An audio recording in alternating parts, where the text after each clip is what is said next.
নমস্কার বন্ধুরা, ঝর্ণা কিচেন সবাইকে স্বাগত। আশা করি সবাই ভালো আছেন। আজকে আরেকটা রেসিপি নিয়ে আসছি। আজকে তৈরি করব স্কোয়াশ বা ঝুকিনি। অনেকে স্কোয়াশ বা ঝুকিনি বলে থাকেন। আমরা স্কোয়াশটা বা ঝুকিনিকে কেটে বড়া তৈরি করব। খুবই মজাদার একটি বড়া।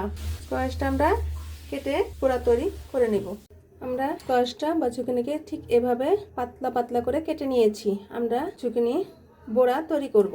আমাদের লাগছে এখানে আমরা আধা বাটির মতো চালের গুঁড়ো নিয়েছি। আপনারা চাইলে এখানে বেসন অথবা আটা দিয়েও করে নিতে পারেন। আমরা 1 মুঠো পরিমাণের মতো ধনিয়া পাতা কুচি, আধা চা চামচ পরিমাণের মতো হলুদ গুঁড়ো আর ধনিয়ার গুঁড়ো, 1 চামচ পরিমাণের মতো লঙ্কার গুঁড়ো আর একটি বড় সাইজের ডিম।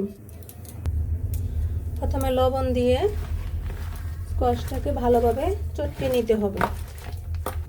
যে এইভাবে বড়া তৈরি খাবে সে বুঝতে পারবে যে এতটা টেস্ট হয় স্কোয়াশের বড়া। আমাদের চটকানো হয়ে গিয়েছে। এখন আমরা চালের গুঁড়োটা দিয়ে দিব। এখন এর মাঝে একে একে ধনিয়া পাতা, লঙ্কার গুঁড়ো, হলুদ গুঁড়ো আমরা দিয়ে আবার ভালোভাবে একটু চটকে নিতে হবে। এর মাঝে একটি ডিম ভেঙে দিতে হবে। ডিমটা ফাটিয়ে দিয়েছি। এখন ভালোভাবে মাখিয়ে নিতে হবে। আগে কিন্তু জল দেওয়া যাবে না। অনেক সময় ডিমটা ভেঙে দিয়ে দিলে ডোটা ঠিক হয়ে যাবে। আমরা কিন্তু এখানে কোনো পরিমাণ জল দিইনি। দেখুন বন্ধুরা, ঠিক ডোটা ঠিক হয়ে গিয়েছে। এখানে আমাদের আর জল লাগবে না। ঠিক হয়ে গেছে। এখন আমরা তেলে ভেজে নিব। কড়াইয়ের মাঝে তেল দিয়ে দিয়েছি। এখন ঠিক এভাবে পুরো স্কোয়াশের বড়াগুলো দিয়ে দিব। একে একে আমরা সবকটি বড়া এভাবে ভেজে নিব। এখন বন্ধুরা বড়াগুলো আমরা দিয়ে দিয়েছি। একটু ব্রাউন কালার হলে আমরা বড়াগুলো উল্টিয়ে দিব।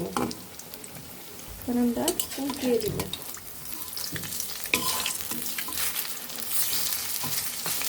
দেখুন কত সুন্দর দেখাচ্ছে।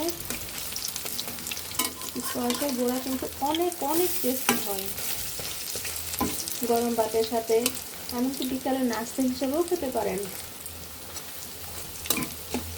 কত সুন্দর দেখাচ্ছে। এখন আমরা উল্টিয়ে দিয়েছি।